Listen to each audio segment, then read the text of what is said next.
editorialize. That was the first lesson my first editor taught me. You're 21 years old, he says. You have no right to an opinion about anything but beer and girls. New York reporters see a whole lot of awful, he says. Sights that knock the breath out of you and keep it. The key is not to look for too long, not to get sucked in. Look away. Look at your hand and remember who, what, where, when, how. And write it all down as quick as you can. Don't try to make sense of anything. Just spit out the facts and give it a catchy headline. Well, that's all most people read anyway. That and the ads. The Shirtwaist is a revolution in women's clothing. Simpson and Crawford's great spring fashion event of 1909 offers prices of the most tempting character. First airplane soars over New York City. Very best creamery butter, 23 cents a pound. Catholic priest talks socialism. Best in Company spring fashions for women, misses, infants, and girls. Suffragettes rally in park. Russian peasants continue rampage against Jews. Entire towns destroyed by fire. Simpson Crawford washable silk waist affords today's working girl the freedom and mobility she demands. 200 Eastern European Jews enter New York every day. Mountain Valley water is radioactive. That means the greatest curative element known to modern science is active in this wonderful water. It has cured Bright's disease, diabetes, cystitis, dropsy, gout, and rheumatism.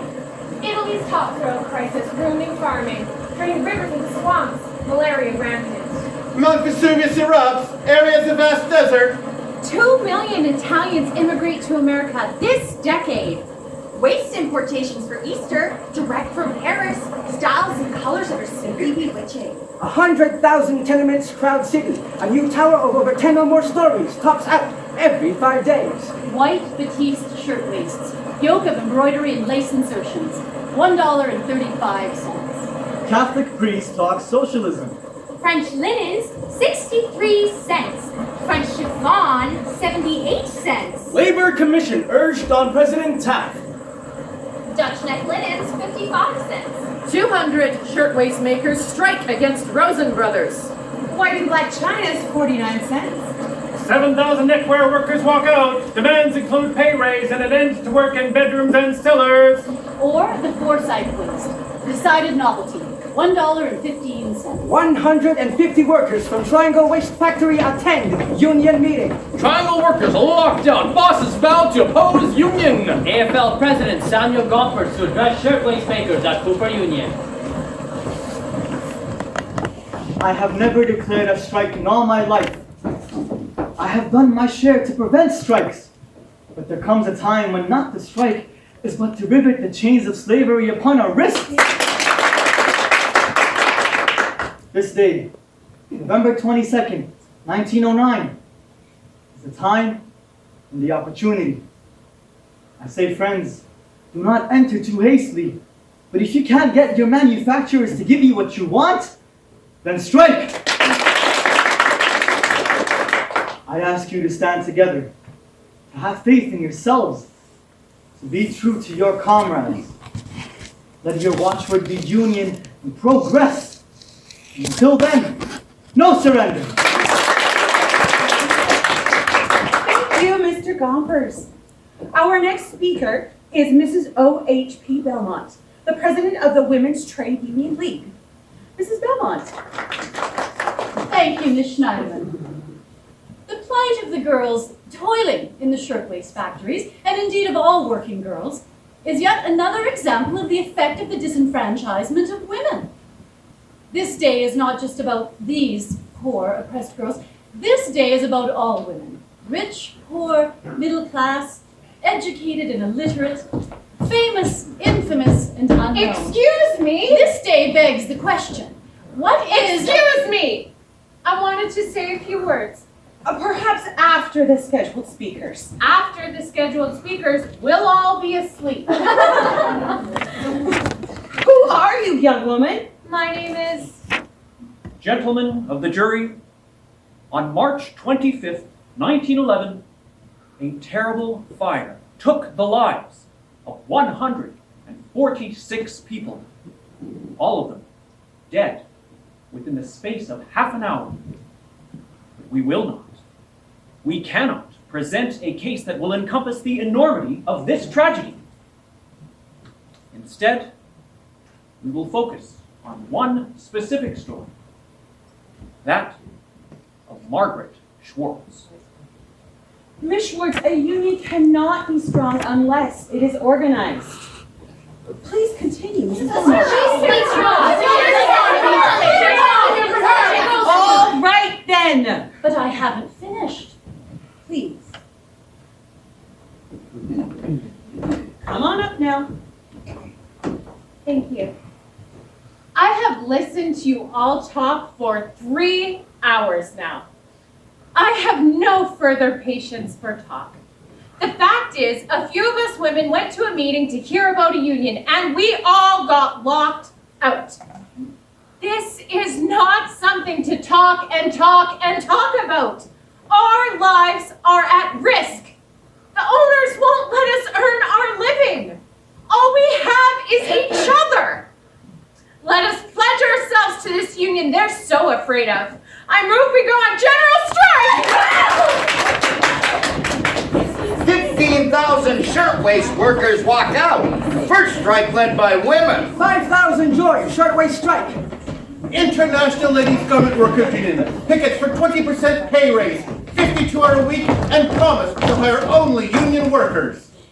In the black winter of 1909, when we froze and bled on the picket line, we showed the world that women could fight, and we rose and won with women's might. Shuberts donate a week of box office to girl strikers. Striker accused of assaulting scab. Mrs. Belmont offers mansion as collateral to bail out arrested striker. 70 shop owners settle in first 48 hours of shirtwaist strike. Throng cheers on girl strikers. Hail the wastemakers of 1909, making their stand on the picket line. 50 shirtwaist girls upset by socialist oratory carried out of Central Palace meeting. Mayor's name hissed. Triangle Waste Company, city's largest, holds out against strikers. From Isaac Harris and Max Blank, Triangle Waste Company. Gentlemen, you are aware of the agitation that is now going on in all our shops. Our satisfied workers are being molested and interfered with by this so-called union. In order to prevent these irresponsible anarchists from getting the upper hand, let us know as soon as you possibly can if you'd be willing to form and join an Employers Mutual Protection Association. Breaking the power of those who reign, pointing the way, smashing the chain. Waste strike moves to Jersey. Mrs. Belmont arrested on picket line, millionaire husband posts bail. The Greater New York Detective Agency can furnish trained detectives to guard life and property, and if necessary, furnish help of all kinds, both male and female, for all trades.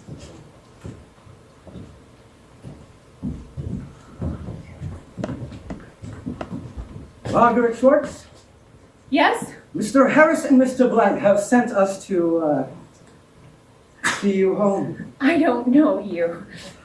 Let go of me! Help! Help Keep me! your mouth shut! Gompers says police in league with shop owners. Strikers sent to Rikers. Manufacturer's lawyer calls women's suffrage an imaginary cause. And we gave new courage to the men who carried on in 1910. Shirtwaist strike ends. The Triangle Factory allows workers to return With shorter hours. Slight raise. Refuses all other union demands. And shoulder to shoulder we'll win through, led by the ILGWU!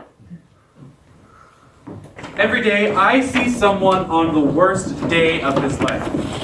I've seen husbands kiss the bloodied lips of lifeless wives. Heard wives whisper into the deaf ears of husbands as if they were napping and a tender word would wake them up. I've watched stunned mothers cuddle babies veiled in the blue-gray shadow of death. We've all been taught that every human body will one day stop functioning, but the reality of death makes us all children. And like children, the survivors scream and cry and cling. But I have a job to do, so I calm them down the only way I can, by letting them tell their story. It was Saturday, March 25th, 1911. A clear, cold, windy day. The Triangle Factory was on the 8th, 9th, and 10th floors of the Atch Building at the corner of Washington Place and Green Street. My sister Margaret and I hurried so we wouldn't be late. On that Thursday, we had celebrated my engagement to David Abramowitz, a boy my aunt introduced me to, a wonderful dancer. So we had a party, the whole family dancing and singing, and we stayed up way too late. My brother Max and I skipped work on Friday, the first day I'd ever missed. On Saturday, Mr. Bernstein was waiting for us. I told them their places on the 8th floor had been taken. If they wanted to work, they'd have to go to the 9th floor. And that's how we came to be on the 9th that day. I was mad because it was so loud up there with all the machines. Maybe if my sister hadn't been engaged, she would be alive. It was 2 days before my 18th birthday. I've been working at the Triangle Shirtwaist Company for 2 years. It was right across the street from where I lived, and they paid me $9 a week. On the first day I came, I said, I don't know anything about sewing. But they said, that's all right, Rose. They had a machine for me, a Julian Special. All I had to do was put a button in, and it went through the waist. That day, we were almost ready to leave. I was the superintendent and manager. I was on the 8th floor. Mr. Blank is a brother-in-law of mine, and Mr. Harris's wife is a cousin of mine. I had been with them for 12 years. My brother Jacob worked on the 9th floor, and my cousin Louis Alterman was in charge of the 10th. And another Bernstein, William, No relation. worked on the 8th. I was a cutter. There were 20 of us, maybe 200 machine operators on the 8th. But we were all men, and we worked with big knives, so most of the girls were scared of us. I was standing near the desk of another cousin of mine by the name of Dinah Lishwitz. I was a bookkeeper on the 8th floor, so I was in charge of the accounts of the operators. We had this new girl who'd been working with us for a couple days. I called Mr. Bernstein over to make a price for that girl. She asked me what she was going to get, and I made a price with her of $7, and she was perfectly satisfied. And then she walked away from me, and the bell rang to stop the machines. On the 9th floor, where I was, were the finishers, mostly women, Jewish women, and the sewing machines, about 250 of them on 8 long tables. They were old-timers and they were healthy girls, and they were girls like me who have been here for a few years and called themselves Americans. There were also European immigrants, new off the boat, like my friend, Yetta. I had been an operator on the 9th floor for 7 weeks. Every week I would set aside a few dollars to send home to my sister in Russia. This girl, Kate Alterman, was trying to teach me a new dance step. I was working as a lace cutter for 9 months. My mother didn't want me to work, but my friend Margaret says, come on, we have a good time. Lots of young Jewish girls was there, mostly engaged. We used to have a lot of fun. I was a belt boy. On the 9th floor, all the machines all along these 75-foot tables were connected by belts so they could be run by one engine. When a belt broke, I went under the table and replaced it. I started off as a button puncher, but I saved up $12 and bought the head machinist a watch fob. He told me, Abe, I'm going to make you a belt boy. And I said, well, thank you, sir. But what I was really thinking was soon, I'll have your job. I was a floor girl on the 9th floor. I ran pieces of waists from one station to the next, but I had my own desk too, right next to the time clock. Every day, I would watch the clock and race to be the first to the door. Everybody would say, whoa, look out for Ethel! Well, you had to be quick or else you'd get stuck in line. We all had to wait while the watchman at the Green Street door searched our purses. The door was about 20 feet in front of me, and to the left But the dressing room was on the Washington Place side behind me. I sang myself a little song of what to do when the bell rang. Up, turn, step, step, step, coat, hat, run! Saturday was a short day, so the bell rang at 4:45. While the machines were still turning off, I grabbed my pocketbook and hurried to the dressing room to grab my coat, my hat, and my new fur muff. I had saved for weeks to buy that muff. On the 10th floor were the executives. Mr. Harris was in his office with a salesman. Mr. Blank was getting ready to leave with his 2 kids. He was taking them shopping. He just called in to me. Mary, get me a taxi! And I had. I was typing up bills like usual, but I was also working the switchboard. Edna, the regular girl, was out sick, and my Uncle Louis, who was supervisor of the 10th floor, asked me to do 2 jobs at once, which was harder because Eddie Markowitz, the shipping clerk, kept hovering over me. I was the head shipping clerk. The shipping and packaging and pressing departments were all on the 10th floor, along with the showroom and Mr. Paris's and Mr. Harry Blank's offices. There were about 60 people on the 10th floor that day. I was entering figures into my order book, trying to finish so I could help out Mary. Frankly, she looked a little overwhelmed. We were getting ready to go home. The assistants were setting up the cutting tables for Monday, laying out the layers of fabric with a tissue paper that separated it, then hanging the shirtwaist patterns on a line that ran through the loft. Now, some cutters could cut through 180 ply of fabric and tissue, but I had it down. For the biggest outputs and the cleanest cut, 146 layers. No more, no less. Then at 4:45, the bell rang. I was there with 6 or 7 other cutters when somebody hollered out, "Fire!" Near the Green Street windows were a few pails of water.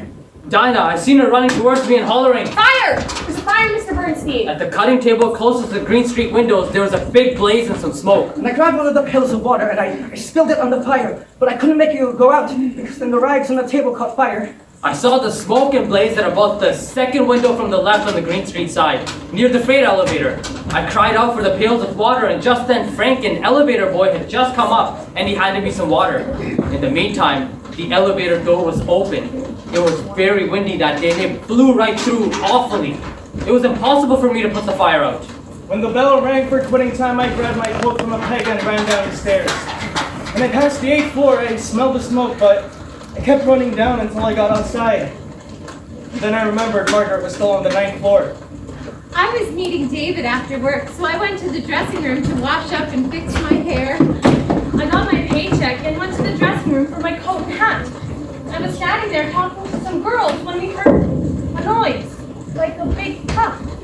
So then I seen this girl shouting. You know, she was a very jolly girl. She used like very much to fool us, often saying, "Here comes the boss," or "Here comes the floor lady," and there was nothing. When I turned my face and I saw she is the one, why then I didn't pay any attention to her. Just ran out of the dressing room to punch my time card. We have this new machine called a Telautograph. I wrote with a pen connected to some wires, and whatever I wrote was supposed to get written by the same kind of pen on the 10th floor. So I wrote F-I-R-E. I heard the signal that a telegraph message was coming, but the pen didn't move. So I figured someone was just playing with the machine, and I went back to my typing. I waited, but there was no answer. So I picked up the phone and I called the 10th floor. The phone rang, but I was in the middle of typing up a bill and didn't want to lose my place.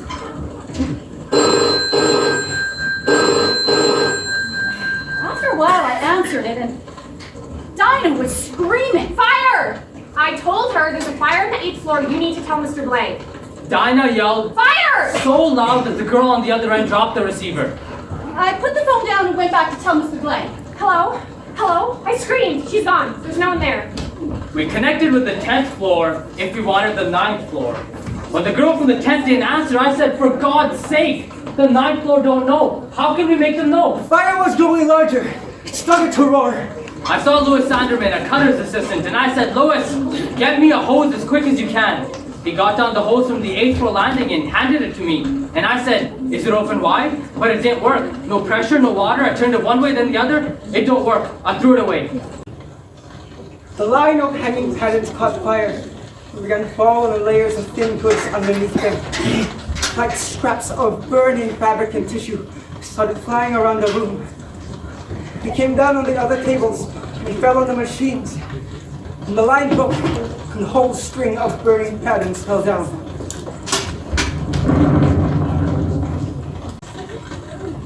A little fellow by the name of Otter, I don't know his first name, he only worked at the factory a couple of months. He was the assistant machinist. He got down the hose from the 9th floor landing. I kept turning it, but no water came from that one either. We got the first alarm at 4:45 p.m. And then 20 seconds later, more alarms and phone calls. At the first alarm, engineers in the district pumping station diverted water pressure to hydrants near the fire. And within 30 seconds, engine company 72 was on its way to the scene. I found Mr. Harris and Mr. Blank outside their office. We all gathered around and rang for the elevator.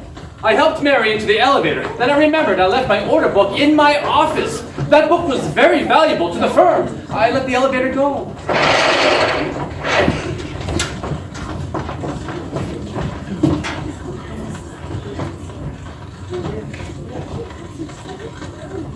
A little fellow by the name of Otter, I don't know his first name, he only worked at the factory.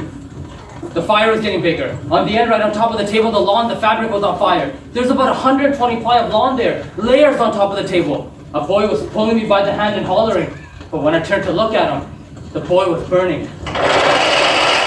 Then I started for the girls. They were running for their coats, and I said, for God's sake, don't run for your coats, get out of here as quickly as you can. And I pulled them out. One of the girls, she said, I got my pocketbook by my machine! I just made her go along without it. I just drove them out. Mary never came back to the phone. I couldn't get through to the 9th floor. I couldn't get through. And then I seen how the flames were spreading, and I said, we will all get lost here. And I ordered her to drop the phone. I was coming from the dressing room when I smelled smoke coming from the Green Street side. Somebody yelled, Fire! I decided you've got a terrible panic! I seen some girls rushing to escape. I seen women standing at other machines become frozen with fear. They were standing with a sort of dazed look on their faces. I turned and ran to the Green Street door, and I seen a crowd of quick girls there, and I can't get out through there. I ran straight to the fire escape. I went to the elevator on the Green Street side, and then I heard it go down past us. I looked down and saw that the fire escape ended in a skylight. There was nowhere to the street. I went to the dressing rooms over at the Green Street side where I started to call for Margaret. I thought I could find her, but I couldn't. So I tried to run to the Green Street door, and it was full of people and smoke. I saw Morris Brown, the machinist, throw pails of water, and I said, you can't put this fire out. And I went to the Washington Place door where there was girls all piled up. You couldn't get in no tighter. And the door opened inwards. I ran back through the roof and up the Green Street stairs. I remembered I had a number of relatives upstairs. A brother, cousins, and all these people were very dear to me. About 20 feet away from the door, there was cans of oil for the machines. I suppose that was burning. The blaze was so strong on the Green Street side that I couldn't get into the 9th floor. Oh, I came out of the dressing room. A girl examiner ran right up to me and then down the fire escape. So I followed her.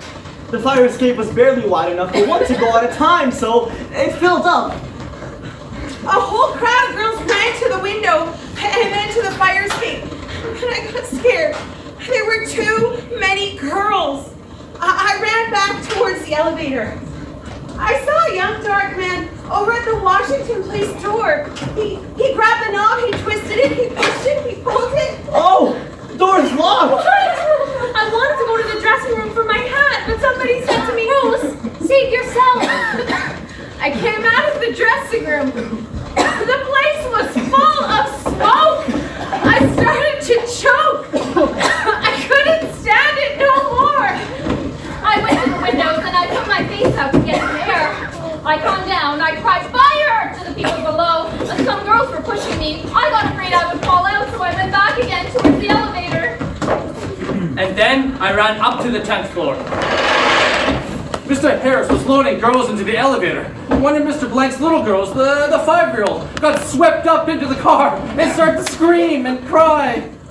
He grabbed hold of her head and pulled. He got her out of the elevator just before the doors closed, and he held her close to him. I saw Mr. Harris come back into the loft. You could see the flames coming in from the rear windows of the air shaft. The girls were all screaming. Get alive! I had the order book in my hand. When I turned it, I saw Mr. Blank standing in the middle of the floor. He didn't seem to know which way to turn, so I grabbed the smaller child. Mr. Blank held the other girl. Mr. Blank was paralyzed by uncertainty, so I pulled him by the coat and I said, "Come along, Mr. Blank." I saw the file cabinet start to burn as we ran through the flames to the roof. I was walking through Washington Square when a puff of smoke issuing from the factory building caught my eye. As I ran towards the building, a policeman, Officer James Meehan, galloped by on his horse. I stopped my horse outside the Washington Place entrance. I ran through the lobby and up the stairs. I ran to a phone booth, called the office, and reported what I saw as it was happening. I ran to the Washington Place door. I wanted to go up the Green Street side, but the whole door was in flames. So I went and hid myself in the toilet rooms and bit my face over the sink. Everyone was running to the Washington Place door. And then I tried to run to the Washington side elevator, but there was a big crowd and I couldn't pass through there. I saw Margaret, and near her was Jacob Bernstein, the manager's brother. He was trying to open the door, but it was locked. The door was locked! It was locked. Girls were climbing over machine tables, and so was I. The aisles were narrow and were blocked by chairs and baskets which were beginning to burn. So I jumped from one table to the next without getting down. I was 16 years old and I could jump. Just as I got to the door, the elevator began to go down. 8 wagons were on their way to the fire. I was with Engine Company 72 and we arrived 2 minutes after the first alarm. As we came onto Washington Place, I could see flames shooting out of all the windows on the 8th floor. I couldn't get in the front door. In the first place, people were running out through the door, panic-stricken. The hallway inside the door was crowded with these people. On the Washington Place stairs, there was a crowd of people screaming. A girl had passed out and was blocking the way. And people were screaming and climbing over her. So I picked her up and got her walking down the stairs with the rest of them. The whole shaft all around the fire escape was filled with smoke. All of a sudden, a steel shutter swung up just behind me and blocked the way. I tried to pull it aside, but it was stuck on the railing. It blocked the whole fire escape. I could hear people behind it were screaming. I kept running up to the 8th floor. The flames got bigger. I could hear ear-piercing shrieks as the girls in the factory appeared at the windows. At first, I didn't see anyone else. Then I saw 2 girls at the windows, gasping and screaming. I thought they might jump. I yanked the girls out of the windows and got them to the staircase. I went back to the window to see if anyone else was there. The people on the street raised their arms and yelled for me not to jump. When I saw that, I thought it was time to turn around and get out of there. It was so thick, black with smoke, I couldn't see, so I dropped to my hands and knees and crawled up through that doorway and down the stairs. I don't know whether the people broke the window or the flames did, but when the flames came back in, we ran again into the dressing room. I pushed some girls in there because I thought the flames would go out before they reached us. I was crying hysterically. The same young dark fellow came over to me and he said, "What's the use of crying?" And I felt ashamed. But then I thought, well, my life is lost anyway. So I started to scream again! The fire had entire possession of the 8th floor and the west side of the 9th. Flames were rising out of the 8th floor windows into the 9th floor, and from the 9th floor to the 10th. At the 7th floor, we disconnected the house fire hose and attached our hose. At the 8th floor, we saw nothing but one mass of flame. I tried to kick the shutter out of the way, but it was stuck on the railing. So I just kept walking down to the 6th floor. The fire escape was starting to creak from the weight of all the people. Someone had broken a window, so a bunch of us went in on the 6th floor. The Washington Place door from the Washington Place stairs to the 6th floor loft was locked. We could hear pounding and screaming from inside. I turned away from the door and wedged my feet against some stairs. I still had one foot on the fire escape when I heard a loud noise. I pushed with all I had. There were people falling all around me, screaming all around me. The door frame finally splintered and some girls came running out, crying. The fire escape collapsed. All of a sudden, a group of girls ran towards the Green Street stairs. And I went too. I thought to go down, but the stairs were full of flames, and I got scared. I kept pulling at the Washington Place door, but I could not open it. So I thought it wasn't strong enough to open it. So I called, "Girls, here's the door!" And they rushed over and they tried to open it. Suddenly, I seen the Washington side elevator come up, and all the girls that were at that door all went towards the elevator, and I went also there. I covered myself in cotton, and it started to burn. My hands were on fire. I pulled and pushed at the door, but it wouldn't budge. I couldn't see everyone in all the smoke, so I yelled, "Girls, the door is locked and we can't open it!" The elevator started to go down. The flames were coming towards me, and I was being left behind. The 9th floor windows along Washington Place were full of people. I ordered water sprayed up to cool them off, to prevent the people from jumping. The height was 80 feet. I looked up and saw that there were scores of girls in the windows. The flames from the floor below were beating in their faces. Then one man jumped.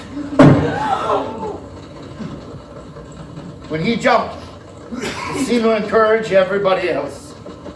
I learned a new sound. The thud of a speeding, living body on a stone sidewalk. Dead. Dead. Dead. Dead. I call them that because the sound and the thought of death came to me each time at the same instant. Girls in shirtwaists, which were on fire, went flying out of the building. So all you saw were these young women burning as they flew out of the window. I even watched one girl falling, waving her arms, trying to keep her body upright until the very instant she struck the sidewalk. She was trying to balance herself. Then came Then a silent, unmoving pile of clothing and twisted, broken limbs. I looked up to the 9th floor. There was a living picture in each window. 4 screaming heads of girls waving their arms. "Call the firemen!" they screamed, scores of them. "Get a ladder!" cried others. They were all as alive and whole and sound as were we who stood on the sidewalk. I couldn't help thinking of that. All of the windows were broken. My hair was on fire. The doors were locked. The smoke was thick and black. And the fire was everywhere. I screamed and I cried. And we started to run. "Here they come!" we yelled. "Don't jump, stay there!" One girl climbed onto the window sash. Those behind her tried to hold her back. What are you saying? No! Yeah, don't! Then she dropped into space. Then came the... 2 windows away, 2 girls were climbing onto the sill. They were fighting each other and crowding for air. They fell almost together, but I heard 2 distinct thuds. And then the flames burst out through the windows on the floor below them.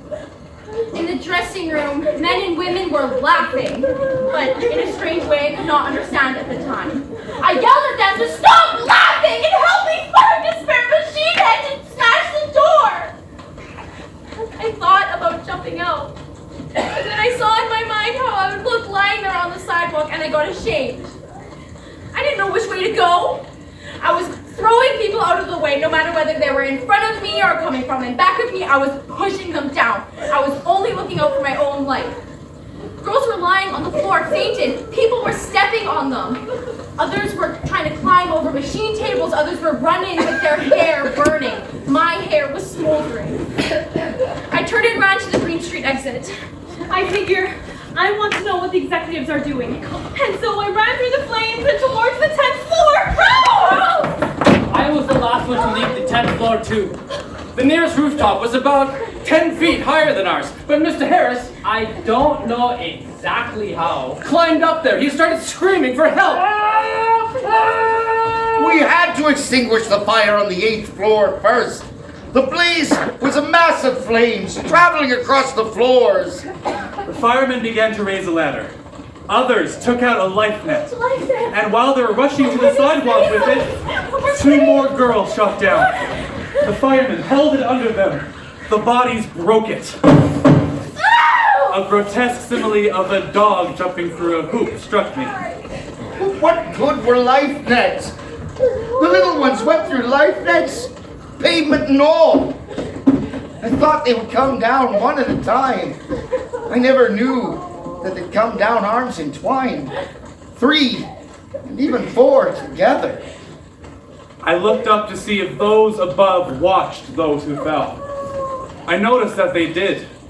They watched them every inch of the way down and probably heard the roaring thuds we heard. Mr. Harris came back with the ladder. The ladder he brought back was too short to reach the roof next door, so I stood at the top and pushed people up. I saw a love affair in the midst of all the horror. A young man helped a girl to the windowsill. She put her arms about him and kissed him. Then he held her out into space, deliberately away from the building, and dropped her.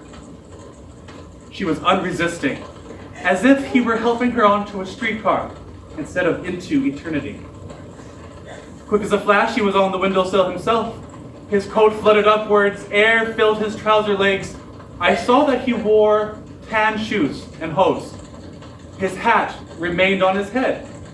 Dead. Dead. There were 3 stairs leading up to the roof, with flames running over them. And here I am, 2 days before my 18th birthday. I thought about my mother, and I figure, I gotta get myself out of this mess. I don't cry, I don't complain, I do. And so I bent over, I covered my face, I pulled my coat over my head. I can't see, the wall shook. I ran up the stairs to the roof. Someone from the NYU library roof brought down 2 ladders and ran one from their building to the skylight over the Washington Place stairs, and the other from the skylight to the roof of the Ash building. Right when I came out the front door, a fireman pulled me away from the building. I broke from him and tried to run back in to find Margaret, but I tripped over a hose. I fell. I heard Margaret yell. I pushed her on the side and I said, wait, I will open that door. I tried, pulled the handle in and out, all ways, and I couldn't open it. I got up and tried to run again, and this time a policeman grabbed me. I told him my sister was inside. I pushed Kate aside and pulled the handle with all of my strength. And then I saw Margaret coming down on her knees. The only thing going through my head was David, David, David, David. Her hair was loose and the trail of her dress was a little far from her. The trail of my dress and the ends of my hair started to burn. I fell to the ground. And she screamed. My God, I am lost! And then a big smoke came and I said, Margaret! And she didn't reply. Soon, I found myself standing at the edge of an elevator shaft, trying to hold myself back from falling in. My hands gripped the sides of the empty shaft. Behind me, girls were screaming. I could feel them pushing me more and more. I tried to get to Margaret, but it was so hot and the smoke blinded me, so I left her. I knew that in a few seconds I was going to be pushed into the shaft. I had to make a quick decision. So I jumped for the center cable. I began to slide down. I remember passing the floor numbers up to 5, and then something falling hit me. Near the Washington side windows, Bernstein, the manager's brother, was throwing around like a wildcat, chasing his head out of the window and pulling himself back. He wanted to jump, I suppose, but he was afraid. And then I saw the flames cover him. I stood in the center of the room, and I just turned my coat with the fur to my face, the lining on the outside, got hold of a bunch of dresses that was lying on the examining table, covered my head and tried to run through the flames on the Green Street side. The whole door was a red curtain of fire. A young lady came, and she began to pull me in the back of my dress, and she wouldn't let me go. I kicked her with my foot, and I don't know what became of her. I ran out through the Green Street door, right through the flames and onto the roof. We gave up trying to use the life nets. I led a squad up the Washington Place stairs. The firemen raised the longest ladder they had. it reached only to the 6th floor. I saw the last girl jump at it and miss it, and then the faces disappeared from the windows. By now, the crowd was enormous, though all this had occurred in less than 7 minutes. The start of the fire and the thuds and deaths. I heard screams around the corner and hurried there. What I had seen before was not so terrible as what followed. When I went onto the roof, there were firemen. But instead of going down to save the people, they were saving the building. But a man, he hoisted me up the roof to the adjacent building. I pushed the first man up the ladder. He was a cutter. Mr. Harris and I helped the cutter up, and he was going to run away. And I said, for God's sake, stay here and give us help to push the other people up. And he stayed. One girl's hair was on fire, so I smothered the sparks in her hair with my hands. I lifted her in my arms and tried to carry her up the ladder. But because she was unconscious, I had to wrap long strands of her hair around my hands. Dragging her, I slowly made my way up the ladder. And we pushed all the people up until there was only another man and myself, a salesman by the name of Tickener. He was a large man and weighed 250 pounds. He was shivering like a fish, crying like a baby, wanted to jump over the side. I had some trouble with him, but I got him up. And I was the last one there, and I seen the flames coming up through the roof on the Green Street and Uptown side. Nobody was there anymore to push me up. So I ran across the roof all the way to the Washington Place side, where the university is. When I got to the top of the stepladder, I looked down and saw 5 or 6 girls falling from the windows. Up in the 9th floor, girls were burning to death before our very eyes. They were jammed in the windows. No one was lucky enough to be able to jump, it seemed. But one by one, the jams broke. Down came the bodies in a shower, burning, smoking bodies with disheveled hair trailing upwards. They had fought each other to die by jumping instead of by fire. The whole sound unharmed girls who had jumped on the other side of the building tried to fall feet down. But these fire torches, suffering ones, fell inertly, only intent that death should come to them on the sidewalk instead of in the furnace behind them. Then I went into the law school and walked down 10 flights of stairs. Do you think anyone helped me down those 10 flights? No. I sat on every floor. I was so weak. Somebody had hit me with water from a pail, so when I got to the bottom, I was cold and wet. I was sitting on the curb crying for Margaret. The last woman to fall got snagged on a steel hook at the 6th floor. She hung there for a moment until her clothes burned and she smashed to the ground. My men got the flames on the Green Street side of the 8th floor under control, but the heat was so intense, they had to fight their way with some difficulty up to the 9th floor. The side jamb of the door remained. Flames were shooting through the door. There was a pile of bodies, perhaps 9 or 10 feet from the door.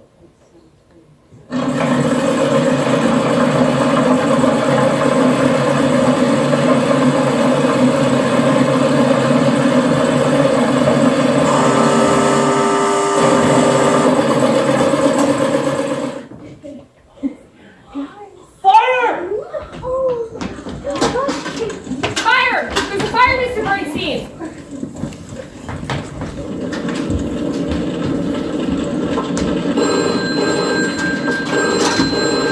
Fire! There's a fire on the 8th floor. Tell Mr. Blake.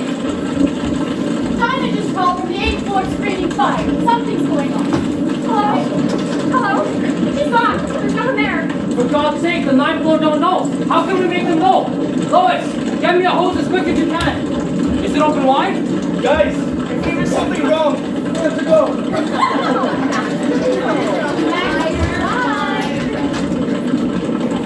Now the triangle factory. Please hurry.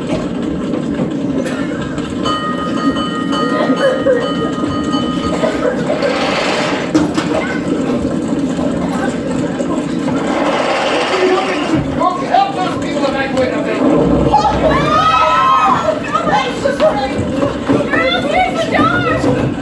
It's locked! We can't open it! For God's sake, go right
must have been all black with the smoke from the fire.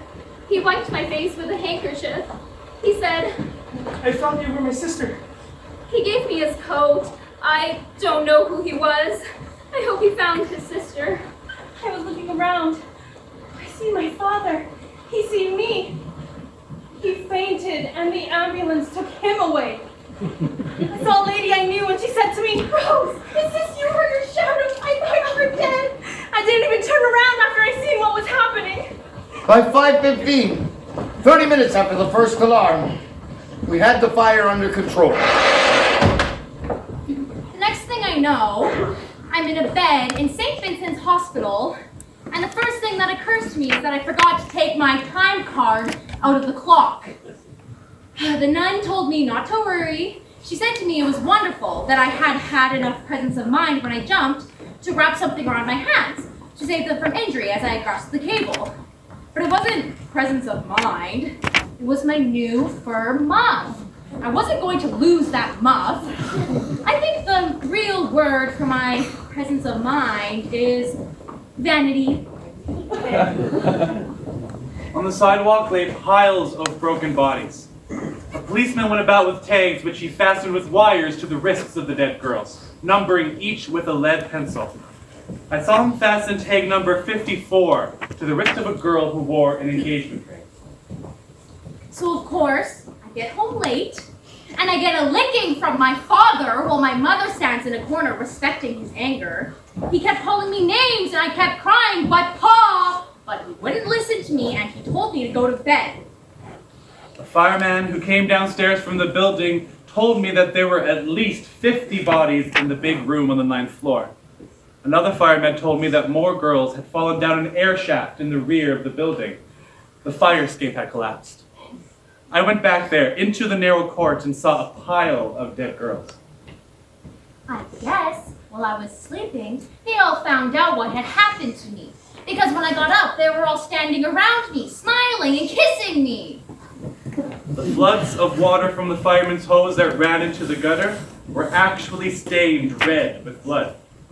I looked upon the pile of dead bodies and I remembered that these girls were the shirtwaist makers.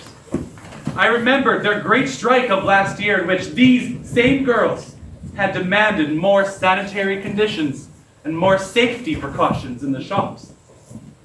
These dead bodies were the answer. Is it a man or a woman? It's human. That's all you can tell. 150 perish in factory fire. One man taken out alive, plunged to bottom of elevator shaft, and lived there amidst flames for 4 hours. Deathless stays at 141. Only 86 identified. The city morgue could not hold all the dead, so the coffins were taken instead to Charities Pier on East 26th Street, where they were left open in the hopes that a loved one could make identification. Who seeks a girl with a ring bearing the initials GS? Who seeks a girl with a ring bearing the initials GS? Did you say MS? No, GS. Oh, I'm looking for my daughter, Margaret. Margaret Schwartz. This is her. Have you seen her? Ma'am, no. The lineup to see the bodies starts over there. No, she's not there. She probably fell and knocked her head. Or maybe she's on the subway getting home right now. Maybe I should go. Are you sure? Her name's Margaret. I'm sorry, I can't help you. Does anyone seek a girl whose ring bears the initials GS? 100,000 mourners and sensation seekers throng Lane of Sorrow to see bodies of fire victims on Charities Drive. Mob storms the morgue. Some bodies seemed untouched by flames, but many were burned so badly that rings had melted onto fingers and necklaces had sunk into blackened necks. Who seeks a girl whose pay envelope bears the name of Kaplan? This is Margaret. Margaret Schwartz. Have you seen her? Ma'am, I'm just trying to do my job. Who seeks a girl whose pay envelope bears the name of Kaplan? Physicians and nurses care for 50 or more overcome by horrors of the scene. 25 bodies unrecognizable. 27 more identified in morgue search. 10 more identified. Who seeks a girl whose handbag contains 2 sets of rosary beads and a thimble? Who seeks... This is my daughter, Margaret. Margaret Schwartz. Have you seen her? No, miss, she's dead. She's on the pier. If she's alive, you better run home and meet her. You're right. She could be waiting. Rush to the aid of fire sufferers. Wastemakers Union goes to the rescue. Red Cross Society joins in the work. Churches unite in prayers. Relief funds are started. Saturday's awful tragedy could have been prevented and more than 150 souls saved had the ash building been equipped with automatic fire sprinklers. The SD sprinkler prevents spread of fire and effects great reduction in insurance rates. Particulars on request. Fire Relief Fund has $7,942 in contributions on first day. Hey, here they are. Get them while they last. Souvenirs of the big fire. You want a dead girl's earrings? Oh, how about a ring from a finger of a dead girl?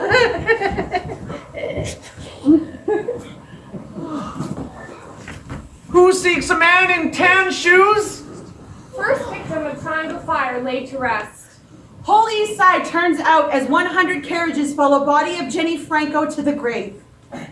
Make changes or there will be greater disaster, says Fire Chief Croker. 5,000 fight police to enter service for fire victims. Line of mourners for 4 blocks. 6 hours of entertainment at Metropolitan for Fire Fund. Mayor will say nothing. Did not visit the scene of the disaster, but sent his secretary. 350,000 attend funeral for 7 unidentified fire victims. Procession of mourners brave rain to march through city draped in black. Fire Relief Fund still grows. Total now exceeds $21,000. 50,000 hold vigil outside Ash Building. Who seeks a girl in a red dress? Who seeks a girl in a red dress?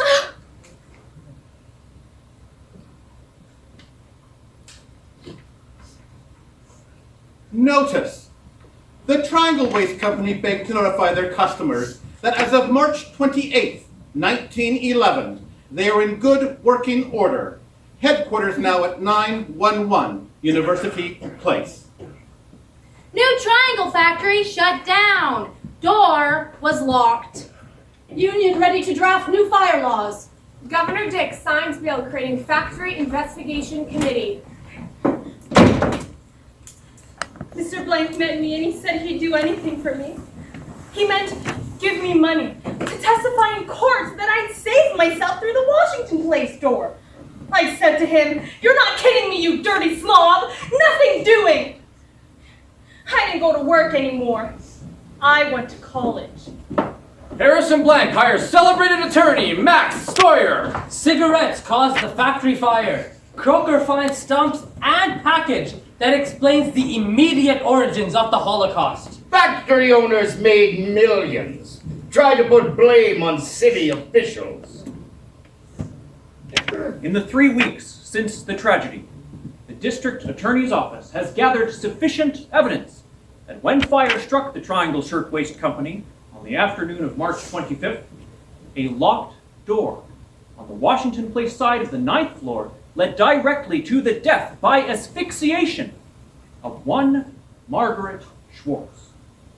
We have therefore indicted Isaac Harris and Max Blank, proprietors of the factory, on the charges of manslaughter in the first and second degree. Harrison Blank plead not guilty, freed on $25,000 bail. Trial of Harrison Blank postponed until next month. Boo! Animals. Here come the murderers, the witnesses shouted. Triangle owners, get police guard. After 8 months delay, Harrison Blank on trial at last.